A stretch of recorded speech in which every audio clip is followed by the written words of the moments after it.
She was 60 seconds away from becoming Mrs. Nathaniel Morrison. The champagne was chilled, the guests were seated, her 7-carat diamond caught the light like a promise.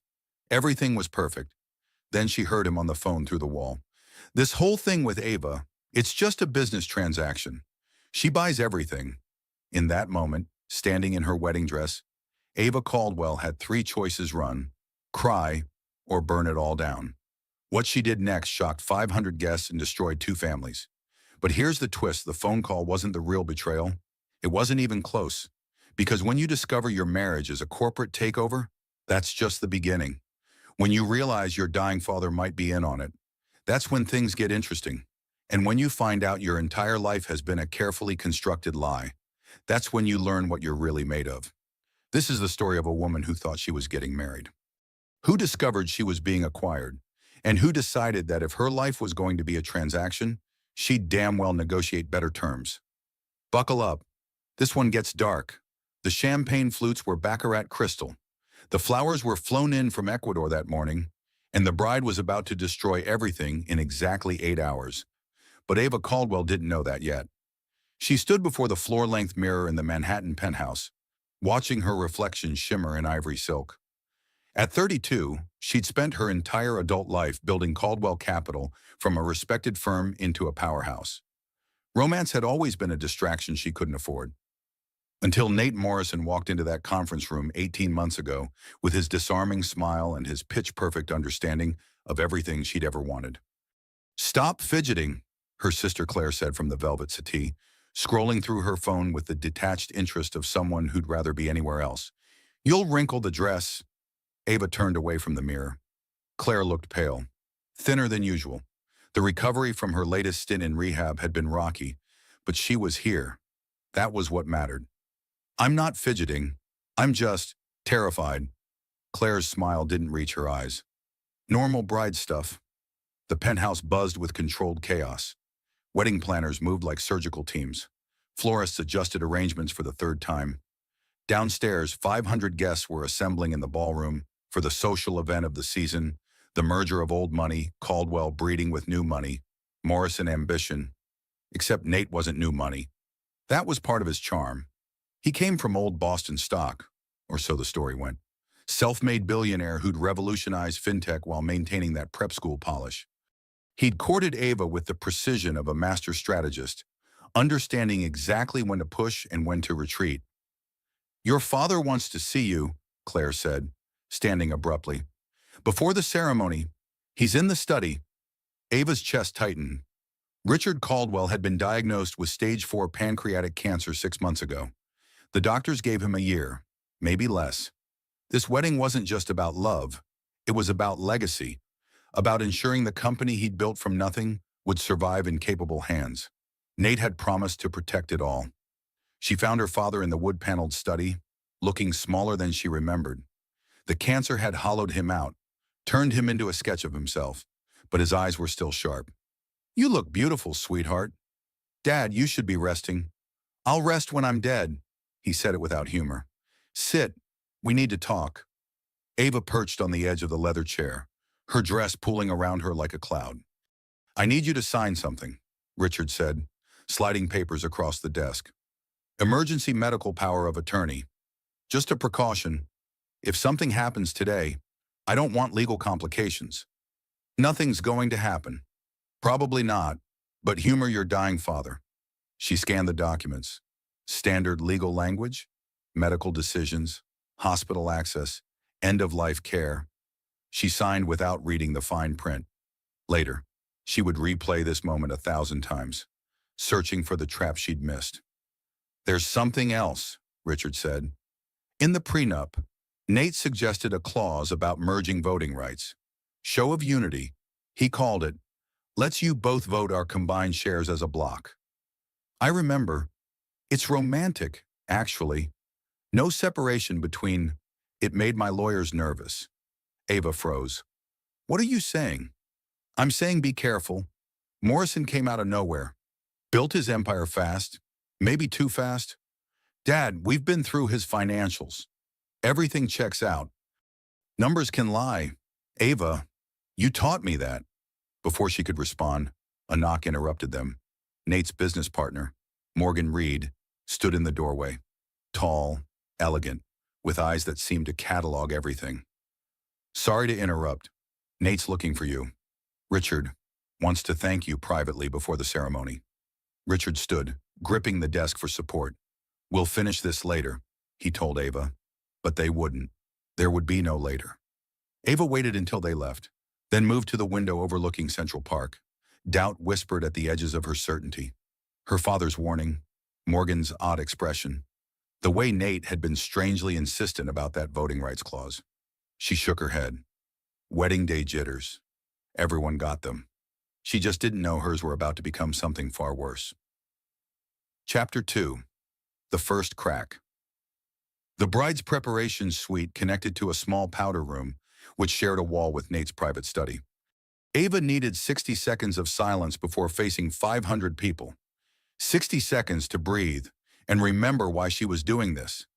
She slipped into the powder room and closed the door. That's when she heard his voice through the wall.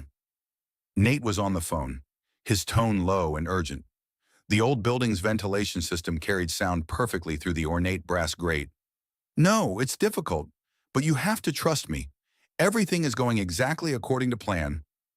Ava froze. Plan. Her hand moved instinctively toward the wall. Don't be like that. You know this ceremony means nothing more than a business transaction. Business transaction. The words hit like ice water. She pressed closer to the grate. Listen to me. Sophia, you're the one. This whole thing with Ava, it's a means to an end. We've been over this. Sophia, the name was unfamiliar. A competitor, a client. The rational part of her brain supplied reasonable explanations, even as her heart began its sickening descent. Of course she's beautiful and smart. That's what makes her perfect. Robert Caldwell wouldn't hand over proxy control to just anyone's husband. He thinks he's securing his daughter's future. Ava's knees buckled. She caught herself against the sink, the marble cold under her palms. Once the merger goes through and the voting rights transfer, we initiate phase 3. Give it a year, maybe 2, then a quiet divorce. By then it's too late for them to undo the financial structure. Her vision blurred. The prenup, the voting rights clause, the emergency power of attorney she just signed. It was all connected, all planned. I have to go. The music's starting. I'll see you tonight. Our usual place, around midnight. I'll tell Ava I have a conference call. She'll buy it.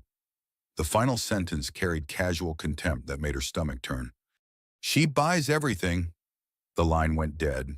Silence rushed back, suffocating. Ava stared at her reflection in the mirror. The woman looking back was a stranger, an idiot who'd let ambition and loneliness blind her to the obvious.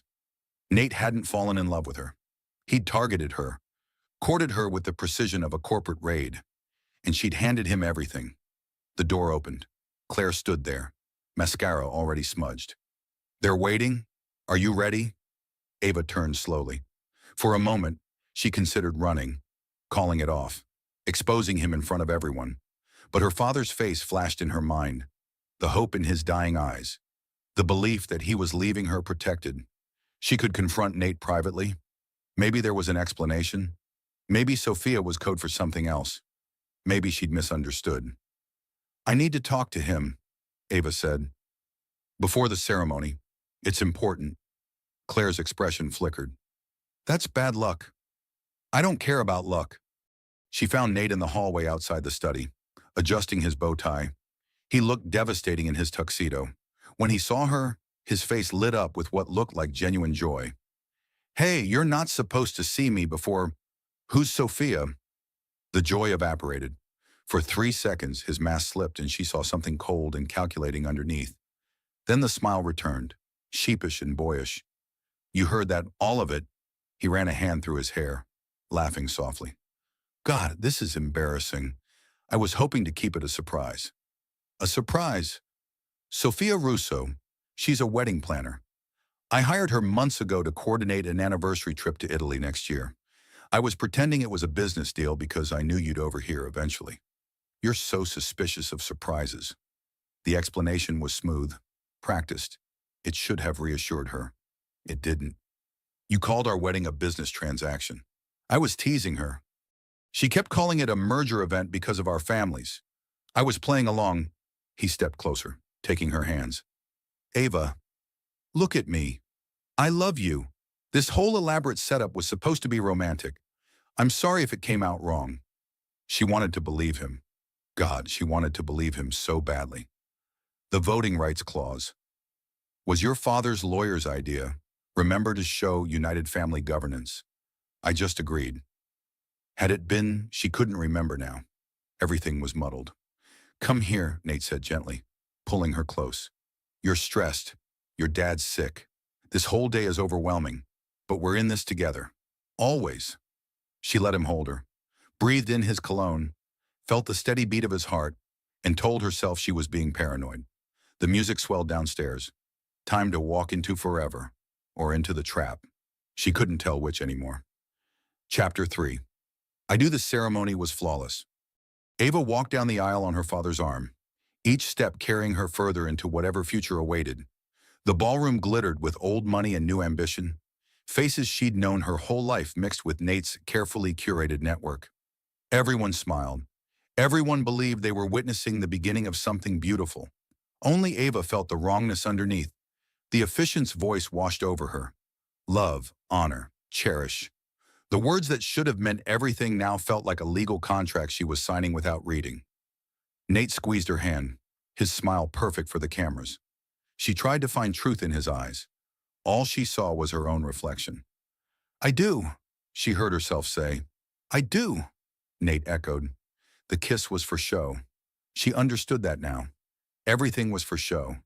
The reception blurred into champagne toasts and forced smiles. Ava moved through it mechanically, watching her new husband work the room. He was good, brilliant, even. The way he remembered names, referenced private jokes, made each person feel seen. She'd fallen for that talent, mistaken performance for intimacy. Dance with your old man. Richard Caldwell stood before her, one hand extended. He looked exhausted but determined. Ava let him lead her to the floor as the band began their father-daughter dance.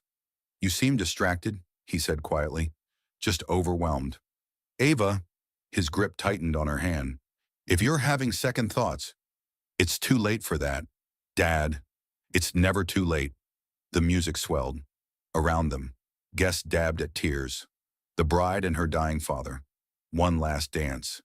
The narrative was too perfect to interrupt. Then Richard's hand went slack in hers. He stumbled, his face draining of color. Ava caught him as his knees buckled. Dad, Dad! Chaos erupted. Guests scattered. Someone screamed for a doctor. Nate appeared at her side, strong and commanding, helping lower Richard to the floor. The hotel staff materialized with a wheelchair. EMTs arrived impossibly fast, as if they'd been waiting nearby. We need to get him to the hospital, the lead paramedic said. Now. I'm coming with him, Ava said. I'll drive. Nate added. My car's faster. They moved as a unit through back hallways, avoiding the gawking guests. Richard lay semi-conscious in the wheelchair, mumbling incoherently. Ava gripped his hand, her wedding dress dragging through puddles in the parking garage. At the hospital, they were ushered into a private suite. Doctors descended immediately. One of them, a thin man with wire-rimmed glasses, spoke in hushed tones with Nate while Ava held her father's hand. Mrs. Morrison, the doctor said, approaching her with papers. Your father's had a severe episode. We need to run tests immediately, but his advance directive isn't in our system. Did you bring the medical power of attorney? She'd left it in the penthouse study? No, I can sign. You already did, darling, Nate said gently, producing papers from his jacket. Remember this morning, your father asked you to. She stared at the documents. Her signature was there, in her own hand, but the fine print seemed different somehow, longer. There are some additional forms, the doctor said. Given the severity of his condition, we're recommending immediate intervention, but we need authorization for asset transfer if he becomes incapacitated. Standard procedure for patients with significant estates. What? No, that's not. It's temporary, Nate assured her, rubbing her back. Just until he recovers. We can't have the company in limbo if he needs long-term care. You understand? Ava looked at her father, unconscious now. Monitors beeping. She looked at Nate, his face full of concern. She looked at the doctor, impatient and clinical, and she signed. Later, she wouldn't remember making the decision. Wouldn't remember the moment her hand moved across the page. But she would remember the feeling of walls closing in, of air running out, of being trapped in a room with no exits while everyone insisted it was for her own good. "Thank you," the doctor said, taking the papers. "We'll begin treatment immediately." He left. Nate's hand on her shoulder felt like a weight. "Why don't you go home and rest?" he suggested. "Change out of your dress. I'll stay with Richard." "I'm not leaving him." "Ava," his voice was patient, like speaking to a child. "You're exhausted. You're not thinking clearly. Let me handle this." "Handle what, my father having a medical emergency?" His expression flickered. Just for a moment, she saw impatience underneath the concern. Then it was gone. "I'm trying to help you. I didn't ask for your help." "You did. When you married me. When you signed those papers. When you trusted me with your family's future." The words hung between them, heavy with double meaning. Ava's phone buzzed. A text from an unknown number. "Check his jacket pocket. The gray suit from this morning. Before they destroy it." She stared at the screen, then at Nate. He was looking at his own phone, typing rapidly. "I need some air," she said. She fled to the bathroom and locked the door. Her hands shook as she dialed her father's housekeeper, who was still at the penthouse. "Mrs. Morrison." The woman sounded surprised. "Is everything all right? Is anyone else there?" "No, ma'am. They cleared out after you left." "I need you to do something. In my father's study, there's a gray suit jacket. Check the inside pocket. Tell me what you find." Silence, rustling, then a sharp intake of breath. "There's a syringe, Mrs. Morrison. Empty, and some kind of vial." The bathroom spun. Ava gripped the sink. "Don't touch anything else. Leave it exactly where it is." "Do you understand? Should I call the police? Should she, with what proof the syringe could be Richard's insulin? The vial could be anything, and she'd just signed away her authority to investigate." "Not yet," Ava said. "Just lock the study. Don't let anyone in." She hung up and looked at herself in the hospital bathroom mirror. The bride staring back was gone. In her place was someone else. Someone who just realized the trap had already sprung. The medical emergency hadn't been bad timing. It had been the plan all along. Chapter 4. The island 1 week later. Ava stood on a private dock in the Caribbean, watching staff load luggage onto a yacht. Her father was stable, recovering in a private facility. The doctors said he'd been suffering from medication interactions. Nothing more. The crisis had passed. She should have felt relieved. Instead, she felt watched. "This is exactly what we need," Nate said, wrapping his arms around her from behind. "Time away from everything. Just us." The honeymoon had been postponed during Richard's emergency. Now, with her father out of danger and business handled, Nate had insisted they take their delayed trip. A private island in the Grenadines. No phones, no stress, no interruptions, no escape. "It's beautiful," Ava said, because he expected her to. "Wait until you see the house. Morgan arranged everything." Morgan, Nate's business partner, had been oddly present throughout the past week. Always hovering, always watching. Ava had tried to research their relationship, but information was strangely scarce. Morgan Reed appeared in business registries, but nowhere else. No social media, no personal history, nothing before 5 years ago. Like a ghost with an LLC. The yacht cut through turquoise water toward an emerald speck on the horizon. Ava stood at the rail, salt air whipping her hair. Nate worked on his laptop inside the cabin, already back to business. The captain was the only other soul aboard, and he spoke minimal English. Her phone had no signal. She'd checked 17 times. The island materialized gradually. White sand beaches, swaying palms, a modernist house of glass and steel perched on the highest point. It looked like a magazine spread. It looked like paradise. It looked like a very expensive prison. "Home sweet home," Nate announced as the yacht docked at a private pier. "For the next 10 days on just you and me and an entire island." The staff were locals, hired through Morgan's connections. They smiled politely, spoke little, and vanished into the house with practiced efficiency. Ava walked through rooms that were beautiful and sterile, every luxury she could want, every comfort except freedom. That night, they had dinner on the terrace overlooking the ocean. Candlelight and wine and conversation that felt increasingly like an interrogation. "You've been quiet," Nate observed. "Since the wedding, my father almost died." "But he didn't. He's fine now." "Is he?" Nate's fork paused halfway to his mouth. "What do you mean?" "The doctor said medication interaction, but Dad's been on the same medications for months." "What changed was stress?" "Probably. His body's breaking down." "Ava, it's tragic, but it's not a mystery. And the timing right during our reception? Coincidence. You don't believe in coincidence." His smile was patient, patronizing. "I believe in Occam's razor. The simplest explanation is usually correct. Your father is dying of cancer. He had a health crisis. There's no conspiracy." "What about Sophia?" The name landed like a stone in still water. Nate's expression didn't change, but something shifted behind his eyes. "The wedding planner? Is she real? Did you actually hire someone named Sophia Russo?" "Why would I lie about that?" "That's not an answer." Nate set down his fork carefully. "What's this really about? Because it feels like you're looking for reasons not to trust me. Did someone say something?" "Claire. Maybe. Claire. What does she have to do with this?" "Nothing. But she's been through a lot. Addiction can affect perception, memory. I just want to make sure you're not being influenced by what reality?" His jaw tightened. For a moment, the mask slipped completely and she saw rage underneath. Pure, cold rage. Then he breathed out slowly, and the charming husband returned. "I think you're exhausted. This has been a traumatic week. Let's table this conversation and enjoy our honeymoon." "All right." But Ava couldn't let it go. That night, while Nate slept, she crept through the house looking for his laptop. She found it in his study. Open, screensaver glowing, no password required. Her hands shook as she opened his email. If he was innocent, she'd find vacation confirmations, work correspondence, mundane digital life. If he was guilty, the first email stopped her breath. Phase 3 complete MC filed 0924. MC, marriage certificate. She clicked.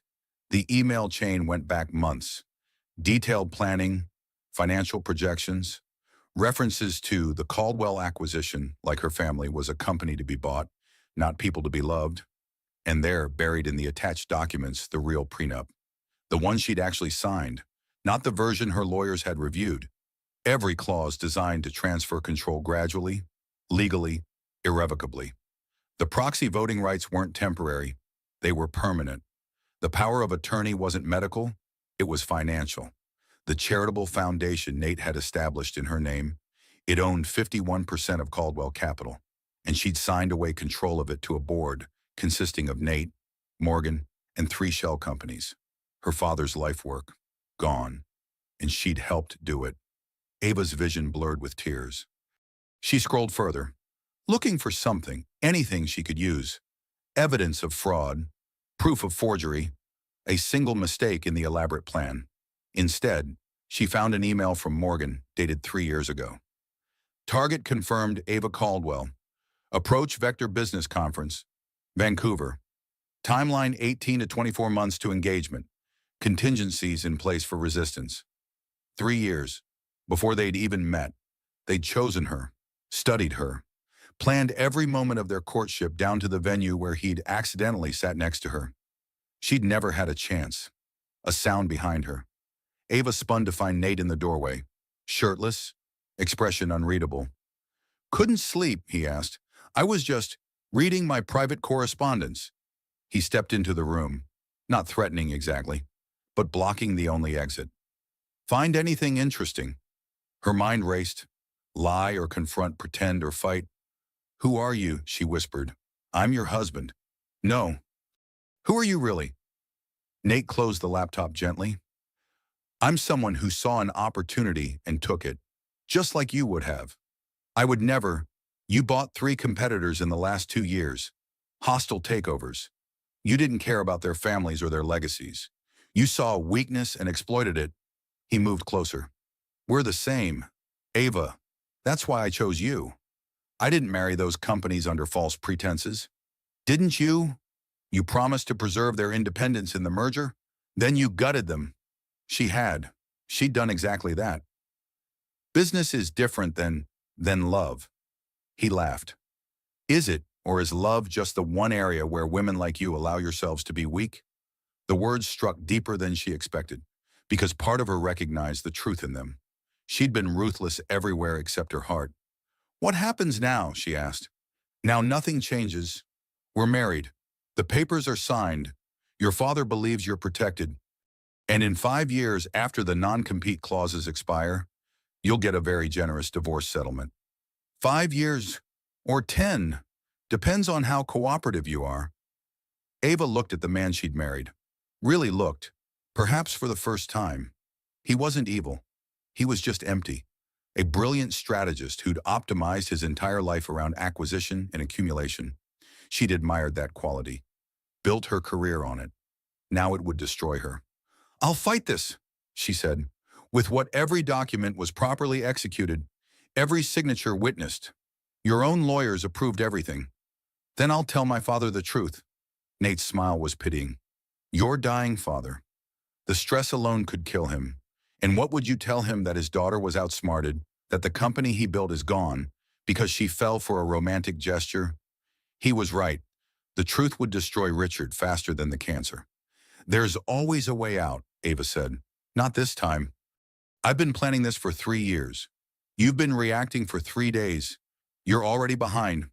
He left her in the study. Laptop closed. Escape impossible. Ava sat in the dark for a long time, thinking about traps and how they work. The best ones don't look like traps at all. They look like choices, opportunities, love. By the time you see the bars, you're already locked inside. But there was one thing Nate didn't know. She wasn't just behind. She was thinking 3 moves ahead now. Chapter 5. The Ghost in the Machine. Morning came with tropical perfection, sun glittering on water, breakfast on the terrace, her husband reading the Financial Times like they were any normal couple on vacation. Ava played her part, smiled when expected, laughed at his jokes, acted like a woman who'd accepted her fate. Inside, she was building an escape plan. The island had no cell service, but it had satellite internet for Nate's work. Password protected, of course. She'd watched him type it twice. 9 characters. Combination of letters and numbers. She had a photographic memory for patterns. It was one reason she'd succeeded in finance. Now it might be her only weapon. While Nate went for his morning swim, Ava slipped into his study. The laptop sat closed on the desk, taunting her. She had maybe 15 minutes before he returned. Password accepted. She was in. But what could she do? She couldn't email anyone. He'd see the sent folder. Couldn't copy files to a drive. There were none on the island. Couldn't even take photos. He'd confiscated her phone after last night, claiming he wanted them both to disconnect. Then she noticed the video camera. Security footage. Archived to cloud storage. Every room in the house had cameras except the bathrooms. Nate probably reviewed them regularly, checking on staff, monitoring the property. But did he watch his own footage? She pulled up the recordings from the night of their wedding. The hallway outside Richard's preparation room, and there, at 6:47 p.m., 40 minutes before the ceremony, was Nate entering with something in his hand. The angle was bad, but when she enhanced it, a syringe. She couldn't download the file, but she could share it to a cloud service if she created a new account. One Nate didn't monitor. Her fingers flew across the keyboard. New email address under a fake name. Upload the video clip. Add the damning emails about the Caldwell acquisition. Include photos of the doctored prenup documents showing the differences between what her lawyers saw and what she signed. But where to send it? Not her father. He was too fragile. Not Claire. She was too unreliable. Not her lawyers. They were too slow, too proper, too bound by procedures that Nate had already gamed. She needed someone ruthless, someone who wouldn't hesitate to burn it all down. Morgan Reed. The thought came from nowhere and everywhere. Nate's business partner was involved, clearly, but there had been something in Morgan's eyes at the hospital, a flicker of discomfort when Richard collapsed, like someone watching a plan go too far, or maybe she was desperate, seeing salvation where there was only more danger. Footsteps on the stairs. Ava hit send, cleared the browser history, and closed the laptop just as Nate appeared in the doorway, dripping wet, towel around his waist. "Hey," he said casually. "What you doing?" "Looking at the view." She gestured at the window, not the computer. "It really is beautiful here." He studied her for a long moment. "You seem better today." "I am. You were right last night. I was exhausted, overwhelmed. I wasn't thinking clearly. And now I understand what we have. A partnership. Maybe not the one I imagined, but partnerships adapt." She met his eyes steadily. "You need me compliant for this to work. I need my father to die in peace. We both get what we want if we cooperate." She watched him process this, searching for the lie, but she'd spent years negotiating billion-dollar deals. She knew how to sell a story. "Smart," he said finally. "I knew you were smart. That's why I picked you. Then maybe we should talk about terms. Real terms. Not the emotional manipulation. Just business."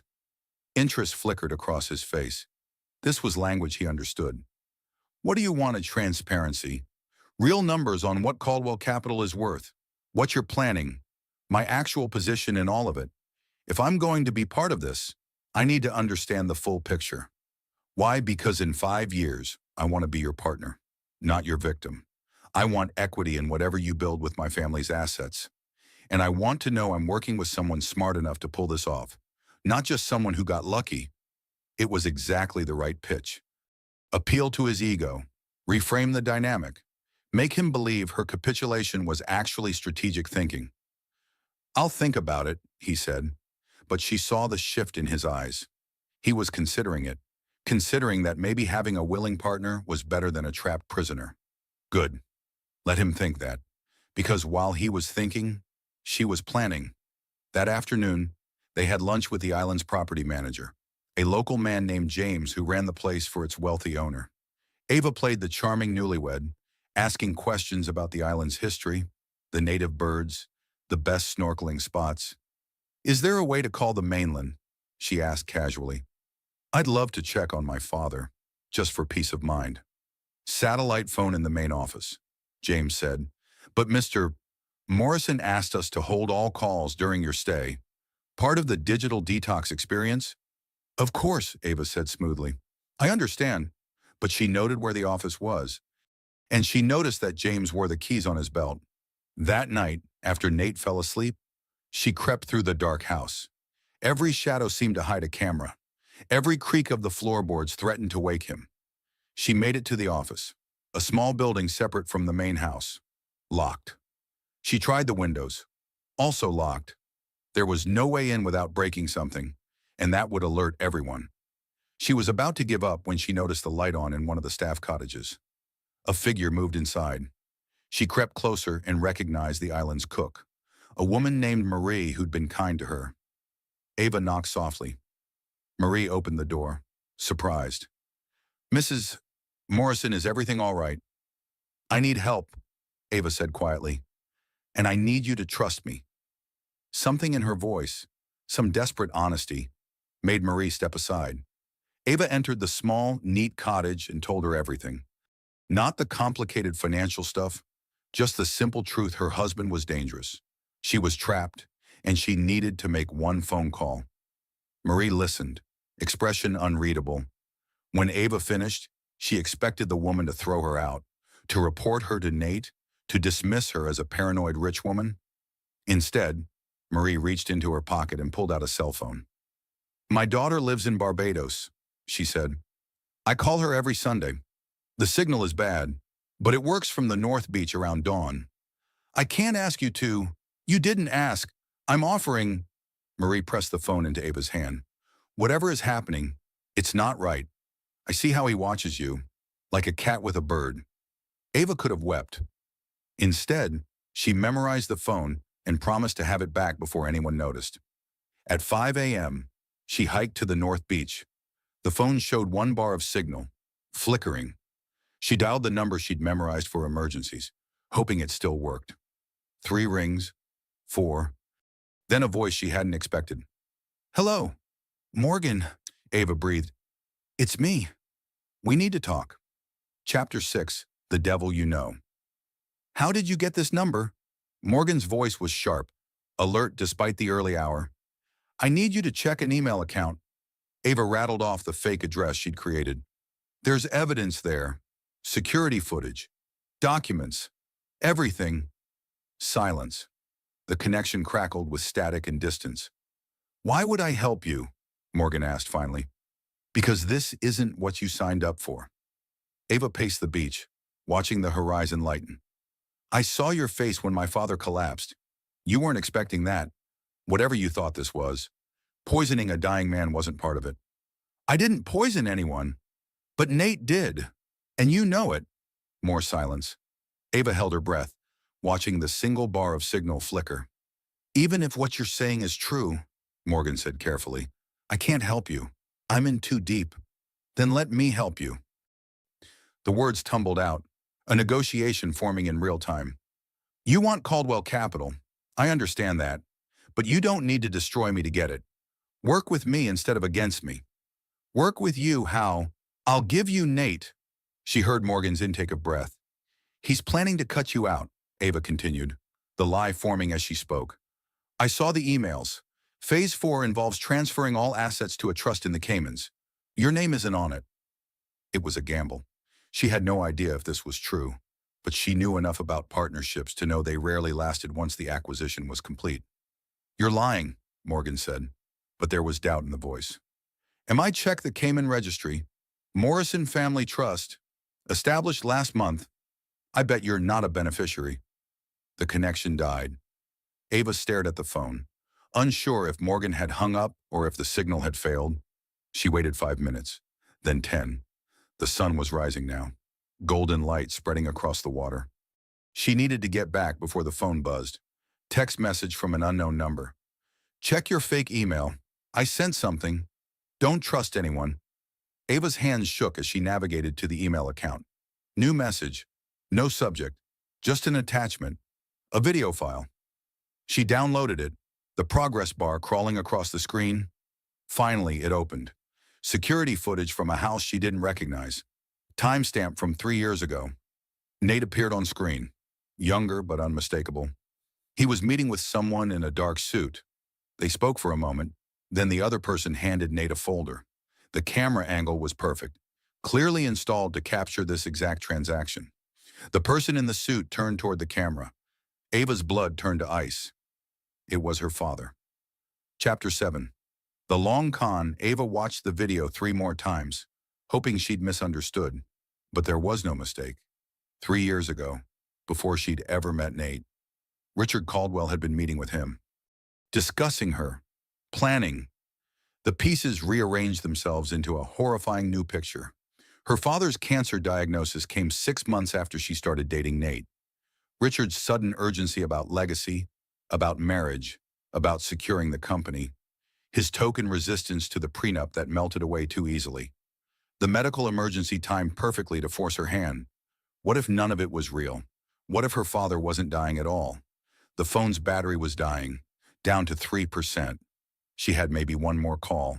She dialed Claire's number, something she should have done first. "Hello." Her sister's voice was thick with sleep. "Claire, it's me. I need you to do something." "Ava, where are you?" "Nate said you weren't taking calls during the honeymoon." "Listen to me. I need you to go to Dad's care facility. Visit him. Make sure he's actually there and actually sick." "What? Why wouldn't he be?" "Just do it, please, and call me back on this number." "Okay, but..." The phone died. Ava stood on the empty beach, watching the sun rise over the Caribbean, understanding for the first time how completely she'd been played. This wasn't a hostile takeover. It was a family business. She walked back to the house slowly, thinking, if her father was in on it, everything changed. Every move she'd planned was based on protecting him. But if he didn't need protecting, Marie was waiting outside the cottage, anxious. The phone. Ava returned it. "Thank you." For everything. Did you reach who you needed? I don't know yet. Back in the main house, Nate was awake, making coffee, looking at his phone. He glanced up when she entered. Early morning walk. Couldn't sleep. You should rest. We've got that snorkeling trip this afternoon. Such a normal conversation. Such a perfect illusion of a honeymoon. She wondered how long he'd keep up the act now that she knew. Nate, she said, I need to ask you something, and I want the truth. He set down his coffee carefully. All right. Is my father dying? His expression didn't change. Yes. Prove it. Ava, medical records, recent ones, not from 6 months ago. Show me proof that Richard Caldwell has stage 4 cancer right now, today. Why would I have his medical records? Because you have everything else. They stared at each other across the kitchen island. A standoff. Then Nate pulled out his phone, tapped a few times, and slid it across to her. On the screen was a medical portal, recent test results for Richard Caldwell. CT scans showing tumors throughout his pancreas. Prognosis terminal, time remaining 6 to 8 weeks. Satisfied, Nate asked. Ava studied the records. They looked legitimate, but so had everything else. These could be faked. They're not. How do I know you didn't bribe the doctors? You don't. He took the phone back. Just like I don't know you didn't send evidence to someone while I was sleeping. But here we are, both trapped in this marriage. Both trying to win a game that ended the day you said I do. Then why keep playing? Because it's interesting. He smiled, and for the first time, she saw genuine emotion there. Not love, but something close to respect. You're the first person who's ever come close to beating me? Is that what this is, a game? What else would it be? The question hung in the air. Ava thought about the video Morgan sent, her father's involvement, Claire's strange reactions. Every person in her life had been lying to her, or maybe they'd been telling the truth, and she was too paranoid to see it. How do you escape a trap when you can't tell where the walls are? I want to go home, she said. End the honeymoon early. Why, because you're right. The game is over. I lost, but I'd rather lose on my own territory. Nate considered this. If you're planning something, I'm not. I'm just tired of pretending this is romance when we both know it's war. He laughed then, a genuine sound. Fair enough. We'll leave tomorrow. Today, tomorrow, the yacht needs provisioning, flight plans filed. These things take time. 24 more hours trapped on an island. Ava nodded and went to pack, knowing she wouldn't sleep until they left. That afternoon, her temporary phone buzzed. Claire, calling back. I went to the facility, her sister said. Dad's there. He looks terrible. Ava, whatever you were worried about, he's definitely sick. Relief and disappointment warred in Ava's chest. You're sure? I watched them give him chemotherapy? Talked to 3 different doctors? It's real. So that part wasn't a lie. Richard was dying, which meant the video of him meeting with Nate 3 years ago meant something else entirely. Claire, Ava said carefully, do you know anything about Dad meeting with Nate before I did? Before we were introduced, silence stretched. Too long. Claire, I should go. Visiting hours are ending. Wait. The call ended. Ava stared at the phone, a new suspicion forming. What if the conspiracy wasn't against her? What if it was for her? Chapter 8. Family Business. They flew back to New York the next morning. Private jet, leather seats, champagne. Ava didn't drink. Nate worked on his laptop the whole flight, occasionally glancing at her with an expression she couldn't read. Manhattan appeared below them, steel and glass catching the afternoon light. Home, or what used to be home, before she learned that home was just another word for the place where they keep your cage. A car waited at the airport. Morgan sat in the back seat. Surprise, Nate said pleasantly. We have a meeting. Ava slid in beside her husband's business partner, the person who'd sent her that video. Morgan's expression was carefully neutral. Where are we going? Ava asked. You wanted transparency, Nate said. Time to see how the sausage is made. They drove to a building in the financial district, all black glass and security. Private elevator to the 50th floor, conference room with a view of the harbor, and sitting at the head of the table, very much alive and healthy, was Richard Caldwell. Ava stopped breathing. Her father looked up, and the expression on his face was something between pride and apology. "Hello, sweetheart. I suppose we should talk. You're not dying." "I am, actually, just slower than we led you to believe." He gestured to a chair. "Sit, please." "I'll stand." Richard sighed. "This isn't how I wanted you to find out. Find out what that my entire family has been lying to me. That my marriage is a sham, that I'm apparently too stupid to manage my own life." "You're brilliant," Richard said firmly. "That's the problem." How is that a problem?" Nate sat down, Morgan beside him. They looked like a board meeting, like this was just business. "3 years ago," Richard began, "Caldwell Capital was in trouble. Bad investments, worse timing. We were hemorrhaging money. I had two options: sell to a competitor and watch your grandfather's legacy get strip-mined, or find a way to restructure that preserved the core business. So you decided to sell me instead. I decided to merge with someone who could save us. Nate approached me with a proposal.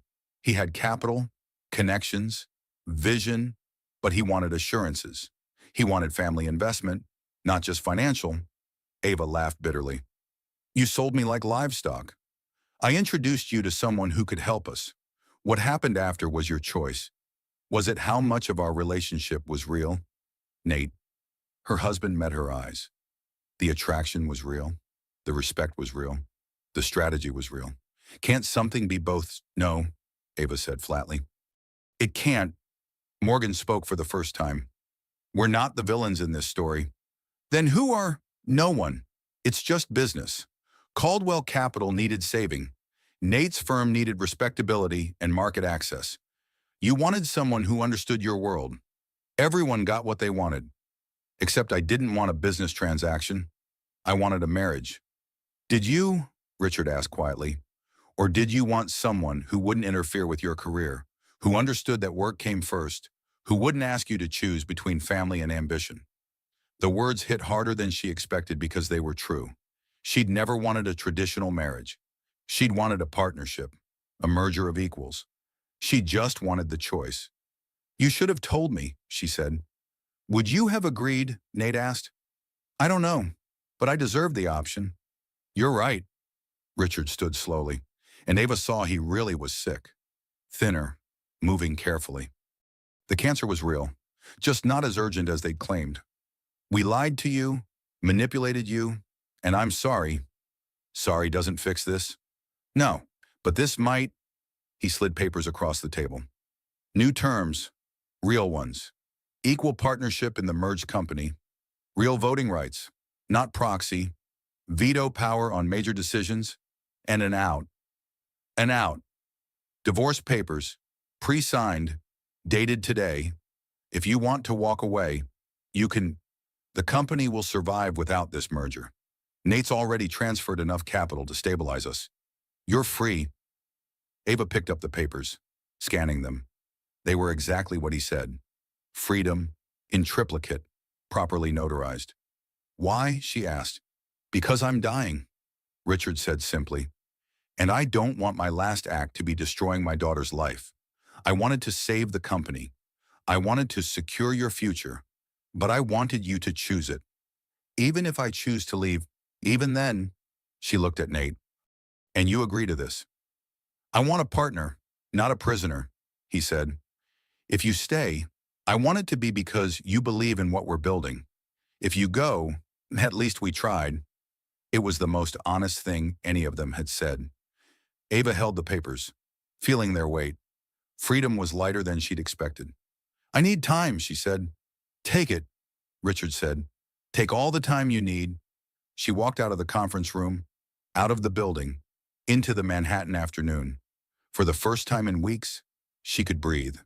She had no idea what she'd decide, but at least now, it was her decision to make.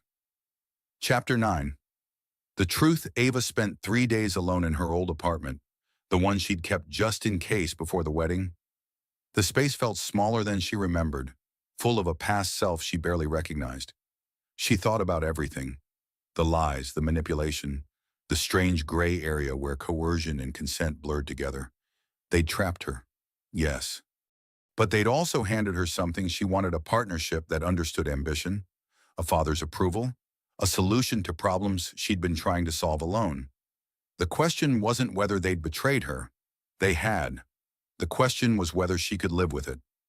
On the fourth day, Claire showed up at her door holding Chinese takeout and wine. "You look like hell," her sister said. "Thanks. Can I come in?" They sat on the floor of Ava's living room, eating lomen straight from the containers like they used to in college. Before Claire's addiction, before Ava's success, before everything got complicated.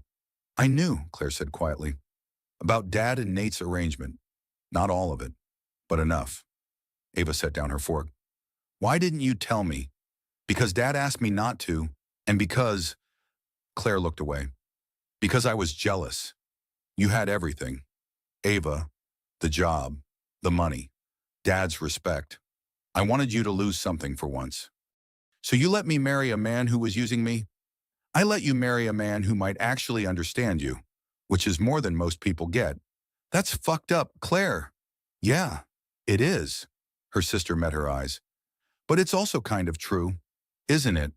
How many other men could handle your 70-hour weeks, your obsession with the company, your need to win everything?" Ava wanted to argue but couldn't. Every previous relationship had ended the same way: men who claimed to support her ambition but slowly resented it. Who wanted a successful girlfriend until they realized success meant sacrifice? Nate had never asked her to change. He just asked her to share. "I don't know if I can trust him," Ava said. "You can't. That's not the point." "Then what is? The point is whether you can trust yourself. With him, despite the lies." Claire took a sip of wine. "Dad's dying, Ava. For real this time. 6 weeks, maybe 2 months. Do you want to spend that time fighting or building?" It was the question that mattered. Not forgiveness, but forward motion. "I have conditions," Ava said. The next day, she walked back into the conference room where her father and Nate waited. Morgan was there too, tablet in hand. "I'm staying," Ava announced, "but on my terms." "Name them," Nate said. "First, complete transparency. Every deal, every decision, every secret. You don't get to protect me by lying anymore." "Agreed." "Second, I want Morgan out." Morgan's head snapped up. "What, not fired?" Ava clarified. "But this partnership is between Nate and me. You're too loyal to him, too willing to do whatever it takes. I need someone who's loyal to the company." "That's not," Morgan began. "Reasonable," Ava finished. "Neither was drugging my father and staging a medical emergency. You're talented, Morgan, but you're a liability." Nate looked at his business partner for a long moment. "She's right." To Nate, "I'll give you a generous buyout, equity in our other ventures, but the Caldwell merger is between family now." Morgan left without another word, expression unreadable. "Third," Ava continued, "I want quarterly independent audits. Outside firm, no conflicts of interest. If you're planning to screw me, I'll see it coming. Fair. And fourth, no more lies. Not about business, not about us. If this marriage is a transaction, let's at least be honest about what we're trading." "What do you want in return?" Nate asked. "I want you to teach me everything. Every trick, every strategy, every ruthless move. You're better at this than I am, and I need to learn. Consider it payment for my cooperation." A slow smile spread across Nate's face. "You want to become me?" "No. I want to become what we both could be. Together." They shook hands across the table. A business deal, properly executed. Richard watched from his chair, tears in his eyes. "I'm proud of you," he told Ava. "Not for staying, for choosing. There's a difference. All the difference in the world." Over the next weeks, Ava learned the truth about her marriage. Nate had targeted her, yes, but he'd also wanted her, had admired her ruthlessness, her intelligence, her willingness to sacrifice for what she believed in. The line between love and strategy had blurred even for him. "I don't know what this is," he admitted one night, lying beside her in the darkness. What we have. But it's not nothing. No, Ava agreed. It's not nothing. It wasn't romance. It wasn't the fairy tale she'd imagined. But it was real, in its own strange way. A partnership built on transparency after betrayal. Trust that had been broken and rebuilt stronger. Her father died 6 weeks later, peacefully, believing he'd secured his daughter's future. Ava held his hand and forgave him, not because he deserved it, but because anger was exhausting and time was short. Take care of my company, Richard whispered at the end. Our company, Ava corrected. He smiled and was gone. The funeral was well attended. Business associates, old friends, competitors who'd once tried to destroy what Richard built. Ava stood at the front of the cathedral, Nate beside her, and delivered the eulogy. She talked about legacy and sacrifice, about the difference between building something that lasts and protecting something that's already broken, about the hard choices people make for the ones they love. She didn't mention the lies, the ones her father told, or the ones she now told herself, that this marriage could be enough, that strategy could substitute for devotion, that she could live the rest of her life in the gray area between truth and useful fiction. Maybe she could, or maybe, like her father, she'd die believing the stories she needed to survive. After the service, Claire pulled her aside. Are you happy? Ava considered the question. Happy was the wrong word. Satisfied, perhaps. Successful, powerful. She'd taken her father's company and Nate's ruthlessness and built something neither could have achieved alone. Caldwell Morrison was already being called the most innovative firm in private equity. I'm winning, Ava said finally. Is that the same thing? Close enough. Chapter 10. The Last Betrayal. 3 months after her father's death, Ava was working late in her office when her assistant buzzed. Mrs. Morrison, there's someone here to see you. Says it's urgent. I'm not taking unscheduled. It's Morgan Reed. Ava froze. She hadn't seen or heard from Morgan since that meeting. The buyout had been generous, the non-compete ironclad. There was no reason for contact. Send them in. Morgan entered looking different, thinner, harder, like someone who'd been living rough. They dropped an envelope on Ava's desk. What's this? Ava asked. The truth, the real one, not the version Nate sold you. Ava opened the envelope slowly. Inside were documents, emails, medical records, and one photograph that made her blood run cold. It was dated 8 years ago. Richard Caldwell and Nate Morrison shaking hands at what looked like a conference. Both decades younger, both smiling. They knew each other before, Ava said slowly. They were business school classmates, Morgan confirmed. Nate's been planning this since before you graduated college. Your father recruited him specifically to save the company. Everything else was theater. That's not possible. The courtship, the timing, was all scripted. Your father even suggested which conferences you'd attend, which parties. He created every opportunity for Nate to accidentally meet you. Ava's hands shook. Why tell me this now? Because I'm tired of being the villain in someone else's story, and because you deserve to know what you actually signed up for. What I signed up for was a business arrangement. You're not telling me anything new. Aren't I? Morgan leaned forward. They didn't just arrange your courtship, Ava. They arranged everything. Your college acceptance, your first job, your promotion. Every success you think you earned, your father paid for it. Greased wheels, called in favors, made sure you never failed. You're not a self-made success story. You're a carefully cultivated asset. The words struck like bullets. Ava thought about her career. The lucky breaks, the timing, the doors that had opened exactly when she needed them. That's not true. It is. And Nate knows. He's been leveraging your father's network this whole time. Why do you think Caldwell Morrison has been so successful? It's not your brilliance. It's your father's legacy and Nate's willingness to exploit it. Get out. I have proof. Bank transfers, emails, recorded phone calls. Your entire life has been a production. The only real thing was your father's cancer. Everything else was designed to create the perfect merger candidate. I said get out. Morgan stood, leaving the envelope. Burn it if you want, but you can't burn the truth. After Morgan left, Ava sat in her office for 3 hours, reading every document, every email, every piece of evidence that her life had been constructed like a building, each piece placed deliberately to support the final structure. Her college acceptance essay had been written by a professional. Her first job interview had been arranged by her father's fraternity brother. Her promotions had been orchestrated by men who owed Richard favors. Even her breakups had been engineered, steering her away from men who might actually love her toward ones who would inevitably disappoint. Everything led to Nate. At midnight, she drove home. Their home now. The penthouse they'd bought together. Nate was awake, working on his laptop in bed. "Hey," he said. "I was getting worried. Morgan came to see me." His expression didn't change. "What did they want?" "To tell me the truth." She handed him the envelope. 8 years. You've been planning this for 8 years. Nate set aside his laptop, reading quickly. When he finished, he looked at her calmly.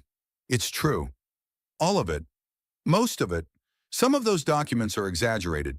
But yes, your father and I planned this for a long time. And you were going to tell me when, never, probably. What would be the point?" Ava laughed, a hollow sound. "The point I've been living a lie my entire adult life. You've been living a curated life. There's a difference. Is there? Because from where I'm sitting, every choice I thought I made was actually someone else's decision." "That's not fair," Nate said, and for the first time, she heard real emotion. "Your father gave you opportunities. We guided you. But you're the one who executed. You're the one who turned those opportunities into success. The talent was always yours. But the opportunities weren't. Does it matter you're successful? The company is thriving. We're building something remarkable. Who cares how you got here? I care. I care that I've spent my whole life thinking I was self-made when I was just well-crafted." She walked to the window, looking out at Manhattan, her city, her empire, built on foundations she'd never examined. "What do you want to do?" Nate asked quietly. "I don't know. Do you want a divorce, real one this time? No conditions?"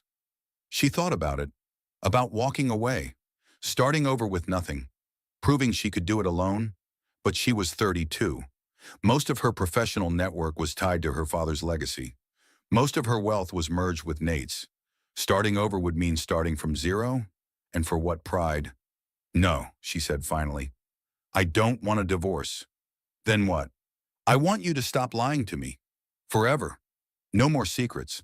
No more strategies. If we're doing this, we do it as actual partners." "I can do that. And I want one more thing."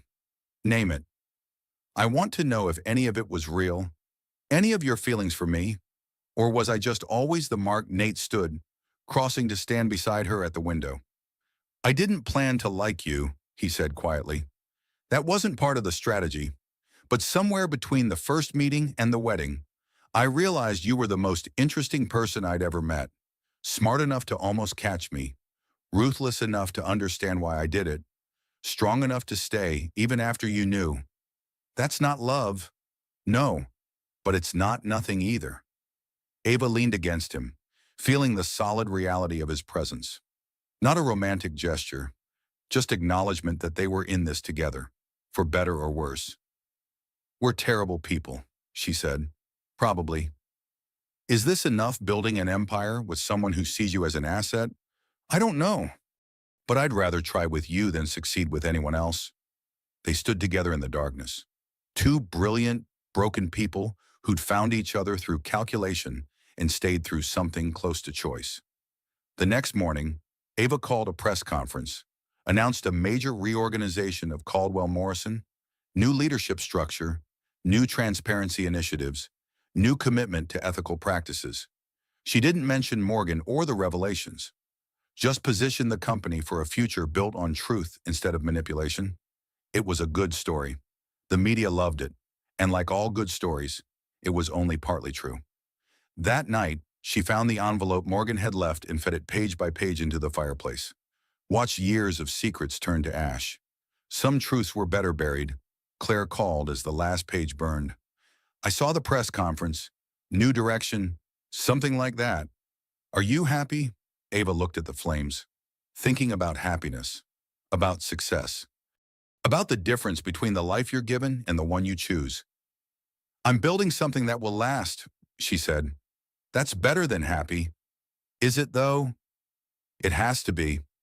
After she hung up, Ava poured herself a drink and stood at the window. Her city spread below, full of people living their own lives, making their own compromises, building their own empires on questionable foundations. Maybe everyone's life was curated. Maybe self-made was always a fiction. Maybe the only choice that mattered was what you did once you knew the truth. She'd chosen to stay, to build, to transform betrayal into partnership and partnership into power. Whether that made her strong or broken, she couldn't say, but she was winning. And sometimes, that had to be enough. Nate came home late, smelling like whiskey and expensive cologne.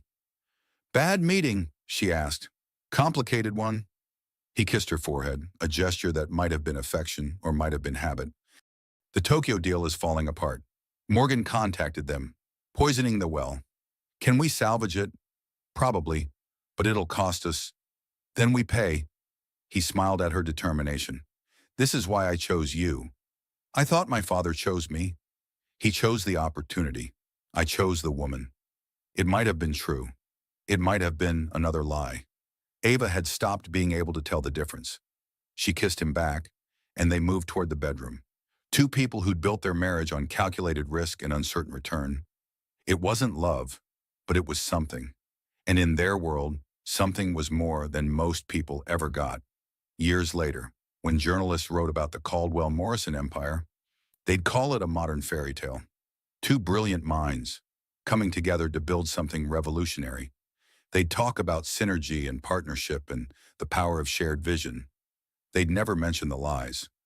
They'd never know about the manipulation, the drugs, the carefully constructed theater that brought them together. Because that's how empires are built. Not on truth, but on useful fictions. Not on love, but on strategy that looks enough like love to pass inspection.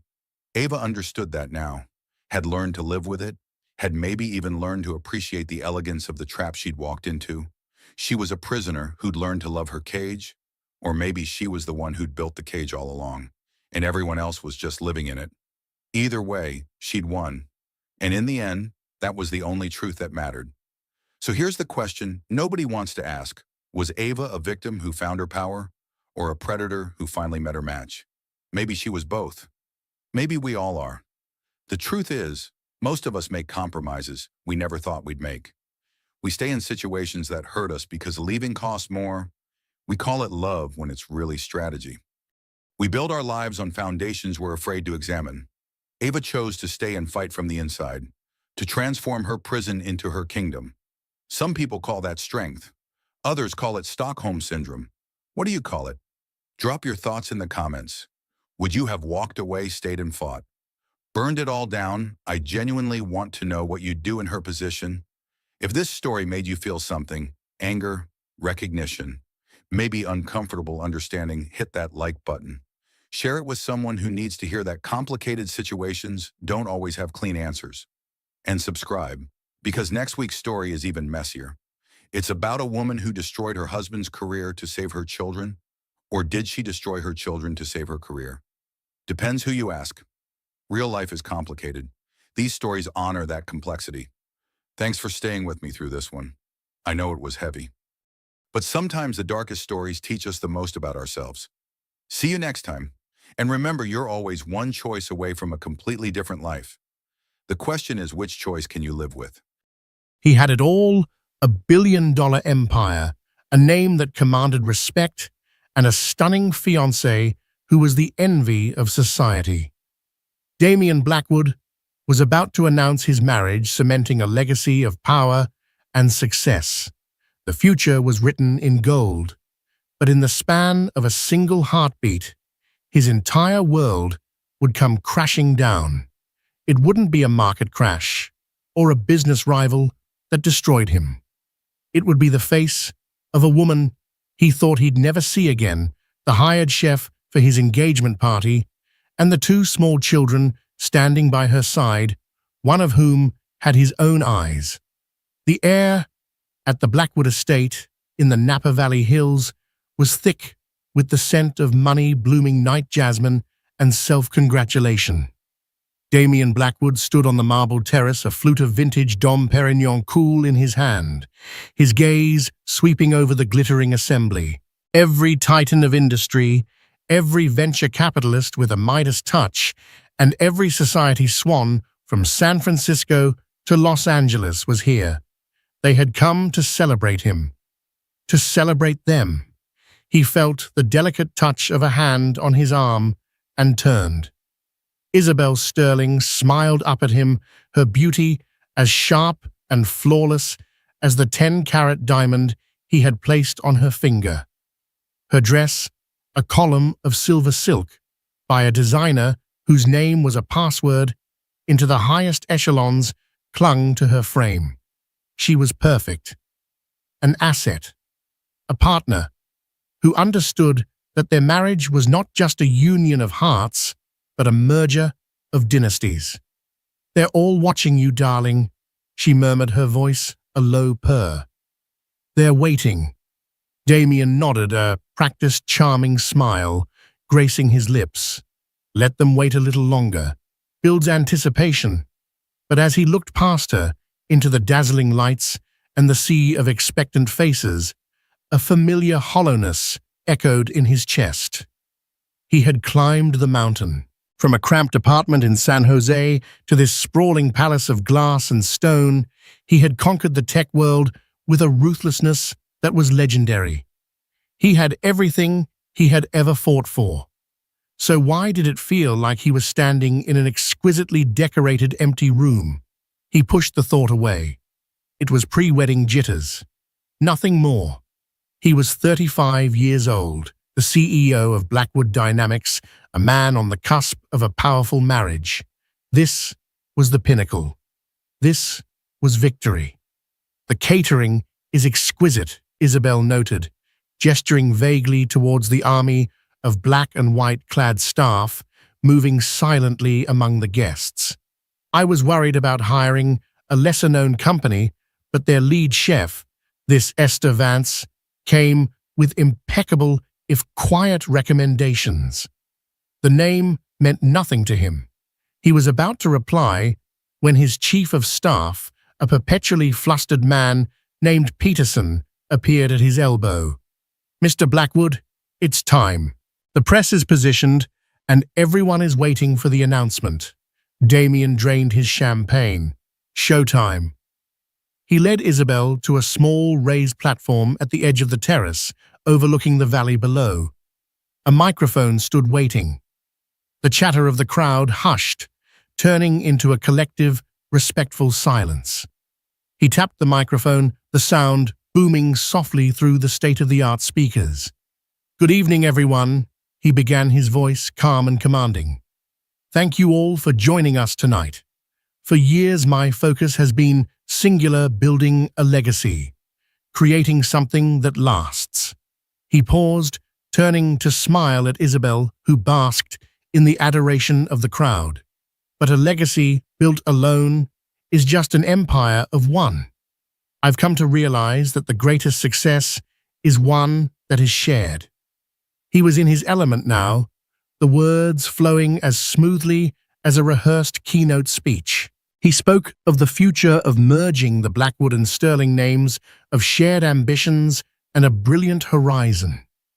His eyes roamed the audience, acknowledging a nod from a banking magnate here, a smile from a political donor there. His gaze drifted towards the back, near the elaborate food stations where the catering staff worked tirelessly. A woman was directing her team, her back to him. She had her hair pulled back in a simple no-nonsense bun, a few stray wisps of light brown hair escaping to frame her neck. There was something about her posture, the set of her shoulders, the efficient way she moved, that snagged his attention. And so he continued his rhythm, faltering for just a fraction of a second. "It is my profound honor and my greatest joy to announce." The woman turned, then her eyes scanning her staff to ensure everything was perfect. For a brief moment, Her gaze swept past the stage past him, and Damien's world stopped. The air left his lungs. The perfectly crafted words of his speech evaporated from his mind, replaced by a roaring silence. The faces of the crowd blurred into a meaningless watercolor wash. It couldn't be. The woman was older, her face etched with fine lines of exhaustion and worry that hadn't been there before. She was thinner too, but it was her. The same hazel eyes that could flash with fire or soften with love. The same gentle curve of her lips. Esther. His Esther. The woman he had loved with a desperate, all-consuming passion. The woman he had erased from his life 7 years ago with a single brutal check and a command to disappear. He swayed on his feet, his hand gripping the lectern for support. Isabel shot him a concerned, questioning look. The crowd began to murmur. He had stopped mid-sentence, but Damien couldn't see them. He could only see her. She hadn't recognized him yet. She was focused on her work, a world away from the man on the stage. And then his world tilted again, irrevocably and catastrophically. A little boy, no older than 6, ran up to Esther, tugging on her pristine white apron. "Mommy, I'm thirsty," he said, his voice small but clear enough to carry in the sudden lull. Esther's face transformed, the professional mask, melting away to be replaced by a look of pure maternal love. She knelt down, brushing a stray lock of dark hair from the boy's forehead. "I know, sweetie. Just a minute, okay, Leo? Go stand with Maya." She pointed to a quiet corner near the kitchens where a little girl with wide, curious eyes stood clutching a stuffed rabbit. But Damien wasn't looking at the girl. He was staring at the boy, at Leo, at the boy's dark, wavy hair, so much like his own, at the determined set of his jaw, a perfect mirror of the one Damien saw in the mirror every morning. At his eyes, not the hazel of his mother's, but a deep, piercing blue. Damien Blackwood's eyes. The microphone slipped from his fingers, clattering onto the platform with a screech of feedback that made the entire party jump. Isabel gasped his name. The crowd stared bewildered. Damien saw none of it. He was locked in a silent, screaming freefall through time. 7 years ago, a vicious fight, accusations, a final cruel dismissal. "Take this and build a life where you're not dragging me down." He had thrown away his past to build this golden future. And now his past was standing 30 feet away, holding the hand of a son he never knew existed. The millionaire, the titan, the conqueror, was about to marry his lover. But his heart, his legacy, his entire reality had just been served to him on a silver platter by his ex-wife, the chef. And he knew with a certainty that chilled him to the bone that nothing would ever be the same again. The screech of the fallen microphone was a physical blow, snapping the spell of the perfect evening. Isabel grabbed Damien's arm, her manicured nails digging into the fabric of his Tom Ford suit. "Damien, what is it? Are you ill?" Her voice sounded distant, submerged under the roaring in his ears. He couldn't tear his eyes away from the scene by the kitchens. Esther, alerted by the noise, had looked up. Her eyes finally met his. For a moment, there was nothing, just a flicker of confusion. Then recognition dawned, and it was like watching a beautiful vase shatter in slow motion. Her face went deathly pale. The warmth vanished, replaced by a stark, brittle shock. She instinctively pulled her son, Leo, behind her, a protective gesture that was as primal as it was revealing. "Peterson," Isabel hissed, her voice sharp with panic. She was a master of damage control. "Get him off the stage, now! Tell them he's feeling unwell, a sudden migraine." Peterson and a security guard were already moving, flanking Damien, their presence a firm, guiding pressure. "This way, sir," Peterson urged, his face a mask of professional calm. Damien allowed himself to be led away, his legs moving on autopilot. He cast one last look over his shoulder.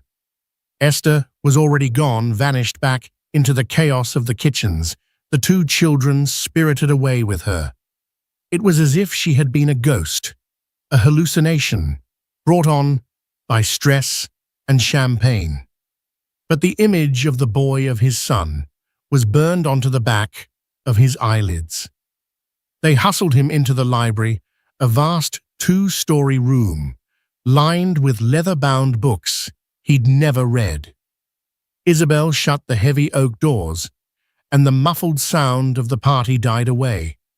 "What in God's name was that?"